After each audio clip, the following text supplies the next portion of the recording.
say of Dash Sports. And finally, after 3 weeks, the Huskies got their first win of the year.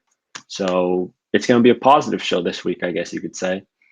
Weeks 1 and 2 were huge disappointments. And the Husky offense, I guess you could say, finally came to play week 3 against Arkansas State.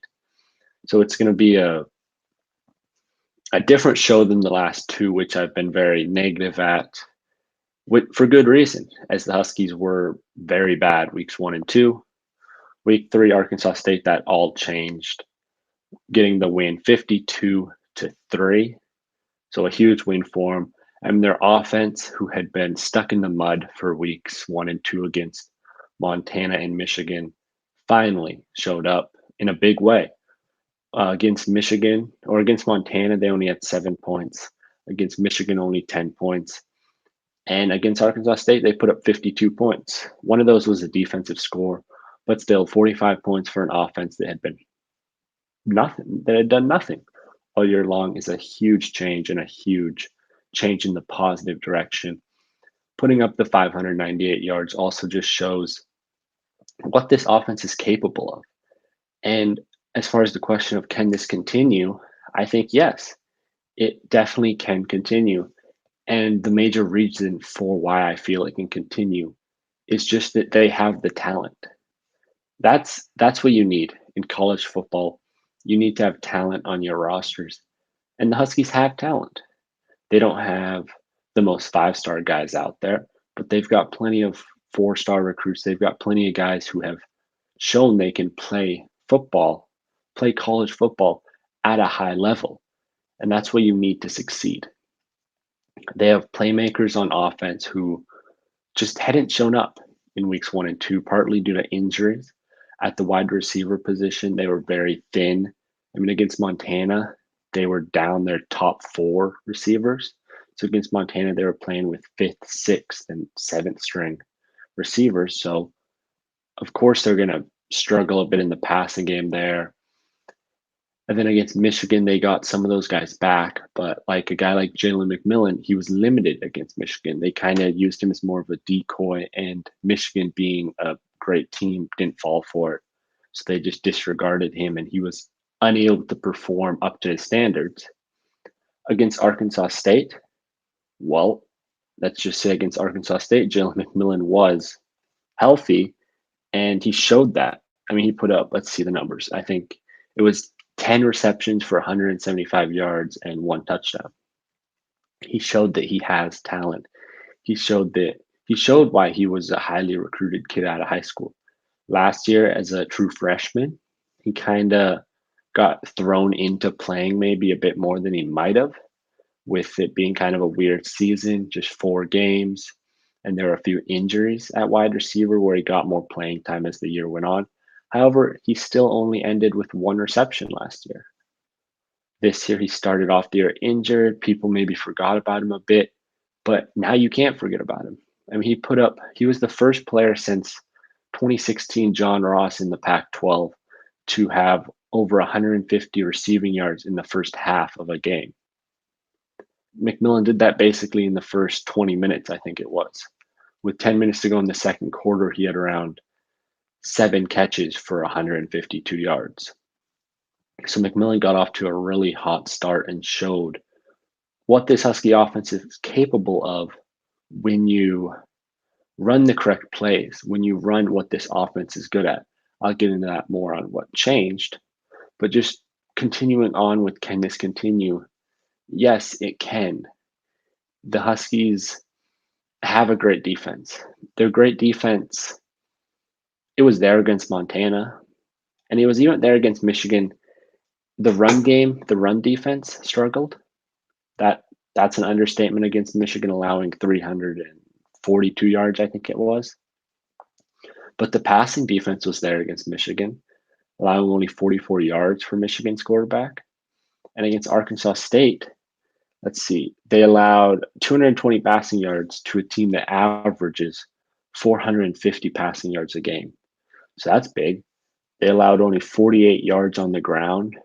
They forced a couple of turnovers, which that was huge. That really gave the Huskies some momentum. I think that'll give the Huskies not so much momentum in the game as they'd already really kind of had that game wrapped up by the time the turnovers started flowing, but it'll give them confidence for next week and the week after that, showing them that, yes, we can get turnovers. We can make a difference on this defense. I mean, Trice had that huge fumble recovery for a touchdown against Arkansas State. He put points up on the board. When your defense is putting points up on the board, you know they're doing something right. So, yes, this can continue mainly because they have talent. They just need to use it properly. And that gets right into the what has changed, what changed from weeks 1 and 2 to week 3. Well, I think it was partly a slightly different offense.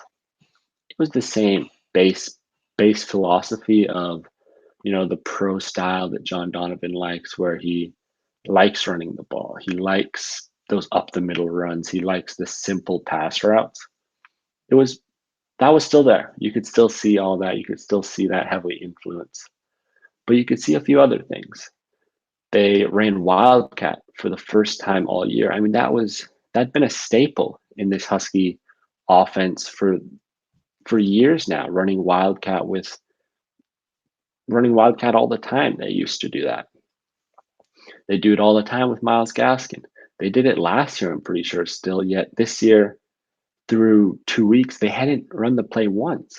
I don't know why, but against Arkansas State, they pulled that bag out of the hat and it worked. I recall them running it twice. They ran it on the um, 4th and 2. It was on the goal line play. They ran it from the 2-yard line, Newton right up the middle, touchdown. They ran it later on a third down. I think it was third and short or just second and short, yet they ran it and got the first down. So it was successful each time they ran Wildcat. It's something that makes the defense pause. It's something that, yeah, he ran it up the middle both times, but they had that crosser going across, so the defense had to respect him. The defense had to acknowledge the possibility of the outside run. That's something on none of the other plays the Huskies had been running. Really, the defense had to do. So that was one thing that changed. And another thing that changed was just the the team seemed more in rhythm. And well, first, just for things that have changed, I write for the UW school newspaper, and I wrote an article on 5 things the Husky offense must do to be successful. One of those was fire John Donovan, and another was start Sam Heward. Both those didn't happen. Yet the other 3 I talked about did happen. Play Sean McGrew. That happened. I felt that through 2 weeks, the Huskies running backs had kind of neither one of those 2 had sparked. Neither one of those 2 had really done anything exciting. They hadn't broke free on big runs or anything. And that's something Sean McGrew would do last year. Last year, he led them in all the rushing statistics. I remember I can't quite remember which game it was. It might have been Utah, but the Husky offense had kind of been struggling. And then Sean McGrew put together a nice series himself and kind of kickstarted that Husky offense, got the momentum going. And that's very similar to what McGrew did against Arkansas State. He didn't play in the first series. That was a 3-and-out. He may have got in the second series, I think, for a couple plays, but especially in the third series. So the Huskies they were up 7-0 at this point. McGrew gets in and the crowd goes wild as he makes a great 13-yard run, I think it was, for a touchdown. And that might have been the loudest the Husky crowd had been all year long after McGrew scored that touchdown to get him up 14-0. The crowd loved McGrew. The Husky fans loved McGrew. And for rightful reason, as he's played great for Washington. He's not going to be an NFL guy just because of his size, maybe, but he's a great college back in the right system and in bursts. He's not an every down back, but what the Huskies can use him as is a guy who can provide that spark. I mean, you see him when he's out there. He's quick-feeted. You can see his cuts he can make are great. And that's something these other backs hadn't shown. Richard Newton and Cameron Davis hadn't shown the quick cut ability through 2 weeks. So playing McGrew definitely helped this Husky offense. Another thing I talked about was stop with the 2 and 3 tight end sets, and Washington did that. I only noticed 2 tight end sets a handful of times out there, and I don't know if there were ever any actual 3 tight end sets. And the reason for me thinking they need to stop with this is it really limits the offense and it helps the defense. Especially when you have 3 tight ends out there, the deep ball threat is nearly eliminated. I mean, you've got 2 receivers out there, or sometimes only 1, and they don't have to respect as many deep threats as if you had 3 wide receivers on the field at once. It allows them to crowd the line of scrimmage, have 8 men in the box, and play the run game, which more often than not, with 3 tight ends, that's what they're going to be doing. They're going to be running the ball. Against Arkansas State, they didn't run that set too often. For almost the entire game, they were running with Taj Davis, Terrell Bynum, and Jalen McMillan all on the field at the same time, which is what I like. I like that as it spreads the ball out. It causes the defense to fear the pass on every single play. Even if the Huskies are going to run the ball the majority of the time, they still have to fear the pass. And that's what they've been lacking in weeks 1 and 2. The teams have been able to load the box, play the run game, and Washington wasn't able to pass the ball with any sort of consistency down the field as they had 3 tight ends in who Devin Culp, K. Dotton are great receiving tight ends, yet they're not the fastest. They're not deep threats, you could say. They're not guys like Terrell Bynum, Taj Davis, Jalen McMillan. I mean, they all 3 of those guys showed it against Arkansas State that they're a deep threat and a threat that the opposing team has to respect. So that's one thing that really helped them out, I think, spreading the field out.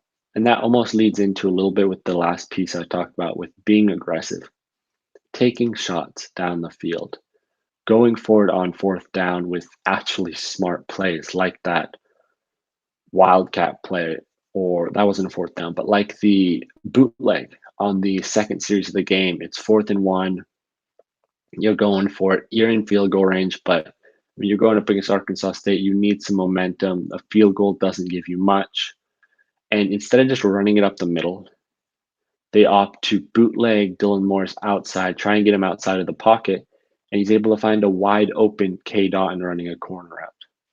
That was huge for the momentum of the game. That was huge. Morris talked about how big of a kind of energy boost that gave the team going forward on 4th down and succeeding, not only getting the first, but also scoring the touchdown was a huge momentum boost, and it always will be. So being aggressive doesn't just mean, though, going forward on 4th downs. It also means taking shots down the field. And that's what the Huskies did this game. They took multiple deep balls down the field. I mean, Jalen McMillan had 5 catches greater than 15 yards in the first half. He had 3 catches greater than 30 yards in the first half. The deep ball was there. They were throwing it at will. I mean, you look at the receivers' long catches. Jalen McMillan, 39 yards. Taj Davis, 39 yards. Terrell Bynum, 42 yards. Giles Jackson, 23 yards. Those are all their long catches. That's showing they're throwing the ball down the field. If I were to go back and look at the games against Michigan and the games against Montana, the long for the receivers for most of them probably wouldn't be more than 10 yards. They were constantly throwing little slant routes, getting 5, 6 yards a pop, little screen passes, not breaking them. And against Arkansas State, they broke them. Now, a caveat on that is Arkansas State's defense is nothing spectacular at all. It gave up 55 points to Memphis. It gave up 21 points to Central Arkansas. So their defense isn't special, but it showed what Washington can do. It showed the potential they have, and I think it's going to really help build their confidence and get the momentum going. As through 2 weeks they'd been down on them, maybe not down on themselves. You don't know, probably, but they won't say that out loud. But the fans had lost all hope for the team. And with this great offensive performance, winning 52-3, it kind of brings the energy back to Husky football. Now, even with a great win like this, when you win 52-3, there's still pieces that you need to work on. There's still players who didn't play up to expectations. And really, a main guy who I expected to play better, who I hoped to play better, as I was really big on him coming into the season. I thought he was going to be the guy, and that's Cam Davis, the running back. He all off season, people talked about him being the lead back. People wanted him to be the lead back. I mean, who won? I think he's the youngest back on the roster, and you wanted him to really explode this year, breakout year, so then you get another year with him next year being great again. Get a year under the belt starting, get all these carries, get comfortable in the system, and then do even better next year. But so far, Cameron Davis is disappointed. On the year, Cameron Davis has 20 carries for 57 yards. He hasn't looked explosive. He hasn't looked like the best back out there on the Huskies. Even though coming into the season and in practices, he looked great. Yet in the games, he hasn't been able to put it all together. He hasn't been able to show why he has such great potential. I mean, against Arkansas State, Cameron Davis didn't have a horrible game. He had, I think it was 7 carries for 27 yards. He averaged 3.9 yards per carry. So not horrible at all. But then you take that in the big picture. You compare that to the other 3 Husky backs who played the majority of the game, and it's not that good. Richard Noon had a 5.2 average yards per carry. He had 10 carries for 52 yards and a touchdown. Sean McGrew had 5.2 yard average per carry as well, with 6 carries for 31 yards and 2 touchdowns he added. And then Kamari Pleasant, he had 8 carries for 48 yards. He had a 6 yard, he had a 6 yard average per carry.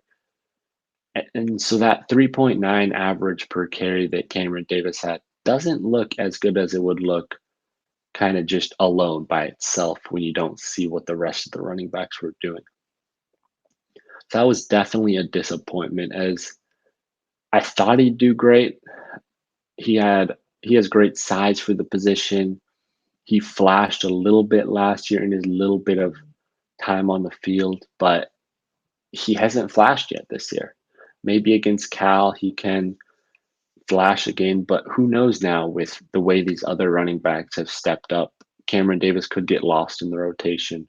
That's a definite possibility, and a possibility that I hope doesn't happen, as I still see him as having the most potential and having a guy who you want to get going with him being a younger back.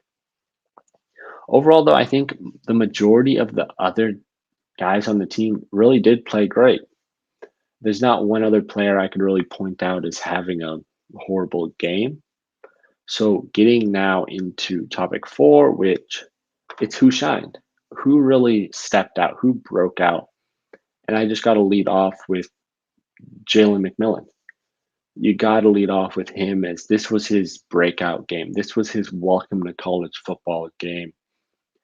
Like I mentioned above, having played in, I think, most of the games last year, but only having recorded that 1 catch, and then being injured to start this year, this was his welcome to college football game. This was his announcing he's here, and he's here to stay, and he's here to play good for the Huskies. I mean, 10 catches, 175 yards, and 1 touchdown. He was constantly beating his man in one-on-one coverage. He was quick off the line of scrimmage, able to get past the press coverage on a constant basis and just get behind his corner. And Dylan Morris was able to find him more often than not. So Jalen McMillan definitely stood out. He definitely broke out. This was his breakout game for sure. Another guy to name, like I said above, Sean McGrew. He Didn't have the biggest stat sheets with just 6 carries for 33 yards, but he provided energy for this team. He provided them with something they'd been lacking in weeks 1 and 2. The Huskies, they said they said it themselves. They didn't have the energy they expected. They didn't have it on the sidelines. They didn't play with the energy they wanted to. Against Arkansas State, they definitely played with more energy. And a big part of that was Sean McGrew getting out there and doing what he does best, making guys miss and scoring touchdowns. I mean, he put up 2 touchdowns. McGrew also was out there on special teams, and he played great out there as well. Lake talked about in the press conference after how, well, but before just a little. So Lake always says that the guys earn their playing time through practice. If they practice good, they'll get on the field more. And he talked about how McGrew in practice was on Tuesday, he had the best practice out there. And that's why he was out there on the field on Saturday. And hopefully McGrew continues to have great practices so that he continues to be out there as he provided that spark. Another guy who I think played well, I guess Dylan Morris. He didn't play excellent. He had those 2 interceptions, but overall, I mean, he was 23 for 39. He threw 367 yards and 3 touchdowns. This was probably the best he's looked for Washington. He had a few mistakes, like I said, the interceptions. The first one was an ill-advised throw. I don't know if he didn't see the safety over top, but he kind of floated it to Kadon, overthrew him a bit right into the safety's arm. And then the second interception might have been to Kadon as well, but it was the very telegraphed pass, I guess you could say, where the defensive end or outside linebacker was able to swat it, and then the other Arkansas State player intercepted it. But overall, Morris played great. This was the most accurate he'd ever been on his deep balls, connecting on them more often than they were incompleted for sure. So he gets a shout out. And then leading the defense, I think the defense played great. So there's plenty of guys there to talk about, but especially Buki. The transfer from Oklahoma. Coach Lake talked about in his press conference how he's kind of each week gotten better and better and better. Against Montana, he played good. Against Montana, he had a good game. Against Michigan, he played even better, even though the overall defense might have struggled. Buki still had a good, solid game against Michigan. And now against Arkansas State, he really showed up. He showed that experience he had. He showed why he was such a highly recruited kid out of high school and why he was a 3-year starter at Oklahoma. The talent that he has. I mean, he had 9 total tackles, 7 solo. He had 1 sack. He had 2 tackles for a loss. He also had that fumble recovery. He had just a great game. He played great out there. Another defensive back out there has to be Trent McDuffie, who you won't see really in the stat sheet too much, as he only had 1 tackle in the game.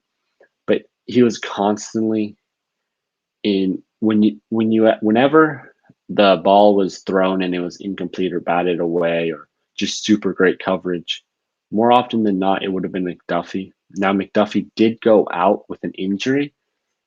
I can't remember if it was late 3rd quarter or early 4th quarter, but that'll be something to keep an eye on. But before that injury, McDuffie had been playing lockdown defense at the corner spot. So he for sure has to get a shout out. And he's just been solid all year long. I mean, he came in with high expectations, and I think he's done nothing but live up to those expectations. So those are kind of the main guys who I think really played great. Just a shout out to the whole offensive line as well. They'd struggled weeks 1 and 2, and this week they did good. I mean, the run game finally broke free. The Huskies overall had 200 rushing yards on the ground. So a great rushing day for Washington. That's in large part due to the offensive line creating those holes, creating those running lanes for the tailbacks. As well, just a huge shout out to the overall wide receiver core as McMillan led the push, but these other guys, they played great. Taj Davis, He went 5 for 94. Terrell Bynum 4 for 64. So those guys got out there and made a play. I guess actually just looking at the stat sheet, something I didn't notice before, but maybe a little disappointing was Cade Otton. He only was 2 for 23 and that one touchdown, and that was on the second possession. So perhaps it was just Arkansas State was double teaming him. I'd have to look back at the game to see that. But for Cade Otton, a guy who came into the year with high expectations for himself, NFL draft possibility after this season, he hasn't had the best of years. Weeks 1 and 2 weren't anything special. Now this week, even though the overall Husky offense was great, he struggled a bit, it seems clear. So let's see if he can get going against Cal, who that's the next game. The first Pac-12 matchup for Washington against Cal. See if they can keep this momentum going that they've built up against Arkansas State, or if they fall back to their old ways against Montana and Michigan. Now for Cal, similar to Washington, they got their first win of the year against Sacramento State. They had been 0-2 previously, having lost to TCU and Nevada. In week 1, they lost to Nevada 22-17. And in week 2, they lost to TCU 34-32. The thing with Cal is it seems like they get off to great starts and then they kind of fall back or kind of just lose it a bit, I guess you could say. Against week 1 against Nevada, they were up 2 possessions really quickly, yet slowly Nevada kind of fought their way back in this game. Sorry, I'm just pulling up the box score and play-by-play for each of these games. So yeah, against Nevada, Cal was up 14-0 after 2 possessions. Next thing you know, it's 3-14. Then it's 10-14. Then it's 13-14. And then Nevada scores again, and it's 19-14 all of a sudden. And then 22-14.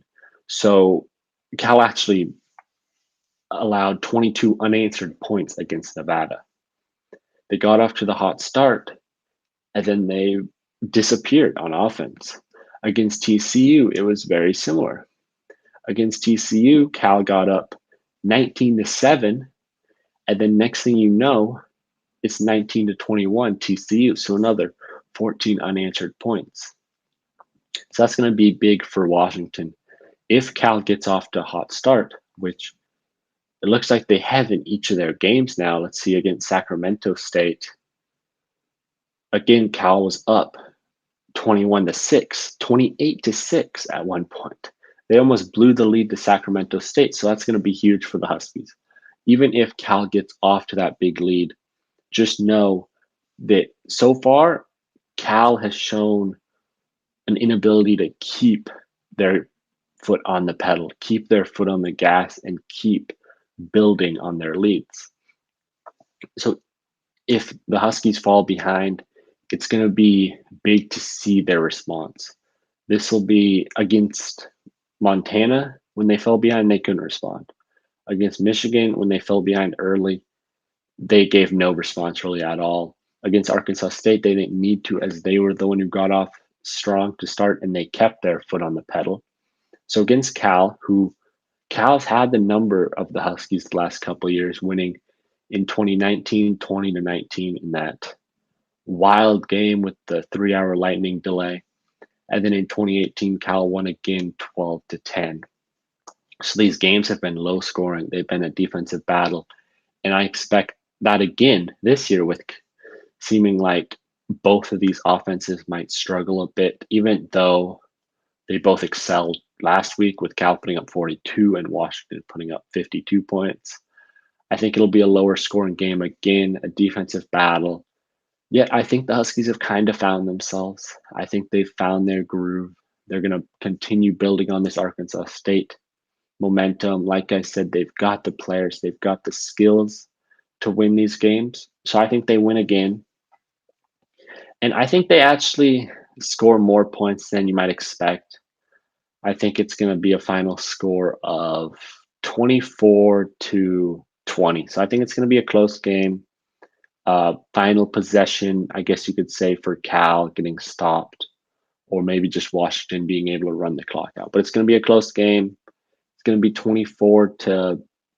I think I just said, can't even remember my prediction, but 24-20 is my final prediction for the Cal game with Washington winning. But that is all the time I have for today. So thank you very much for joining me. Again, this has been Husky Dash. Follow us at dashsports.tv on Twitter, Twitch, on Facebook, on all the platforms. TikTok, we're on Instagram, I believe. We're everywhere. Follow us, Dashboards TV. Give us a subscribe on YouTube. Husky Dash is weekly episodes, once a week, where you can get all your Washington football news.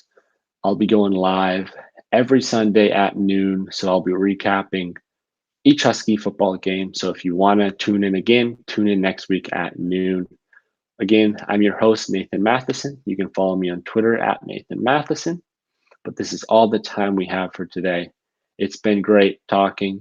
I hope to see